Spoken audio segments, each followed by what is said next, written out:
Tabii buradaki amacımız öncelikle hükümetin adaletli davranmasını istiyoruz. Şubat ayında ilk amacımız 40 bin tane öğretmen alınmasıdır. Branş öğretmeni alınmasıdır. Ücretli öğretmenliğe hayır demek için biz buradayız. Aynı zamanda binlerce mağdur öğretmenin hakkını savunmak için biz buradayız. Amacımız milli eğitimde ve hükümetin sesimizi duymasıdır. Adaletli bir atama istiyoruz kesinlikle Şubat ayında. Ve altını çizerek söylüyorum. Özellikle branş öğretmenleri mağdur. Yani 100-150 kişi alınan branşlar var. Bazı branşlardan 500, bazı branşlardan 700. Ama pastanın büyük dilimi maalesef görüyoruz ki işte 6.000 kişi sınıf öğretmenine veriyor. Biz de bunu adaletli görmüyoruz. Sesimizi en demokratik haklardan duyurabilmek için bugün Diyarbakır'da CHP İl Başkanlığı önünde hareket edeceğiz.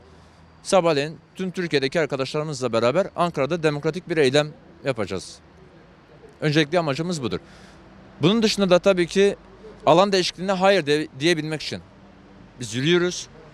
Ücretli öğretmenliğe ve ücretli köleliğe hayır demek için.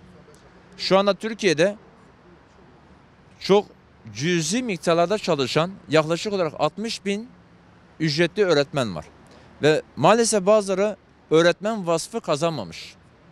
Sümerolog, arkeolog, radyo, televizyon, sinema bölümünü bitirmiş. Su ürünleri bölümünü bitirmiş. Bazı insanlar ne yazık ki şu anda okullarda gencecik yavrularımıza ders veriyorlar. Fakat bunların hiçbirisi de öğretmen değil. İşte bunları hükümete duyurabilmek için biz bugün burada, tüm Diyarbakır halkı burada, Mardin halkı burada, Batman halkı burada, çevredeki diğer illerdeki arkadaşlarımız burada. Sesimizi hükümete duyurmaya çalışacağız. Amacımız budur. İnşallah hükümet de sesimizi duyar ve ona göre daha pratik adımlar atar. Ben buradan yine söylüyorum. Sadece bu bölgeyi tek düşünmüyoruz. Türkiye'deki binlerce öğretmenin şu anda sesini duyun diyoruz. Amacımız budur. Ankara'da Kurtuluş Parkı'nda görüşeceğiz arkadaşlarımızla, diğer çevre illerden gelen arkadaşlarımızla ve bazı arkadaşlarımız gelemiyor. Örneğin otobüs bulamadı veya maddi sıkıntıları olduğu için gelemeyen arkadaşlarımız da var. Gelen arkadaşlarımızla Kurtuluş Parkı'nda buluşacağız. Oradan Güven Park'a gideceğiz. Milli Eğitim Bakanlığı'nın önünde bir basın açıklamamız var. Daha sonra Maliye'nin önünde bir basın açıklamamız var.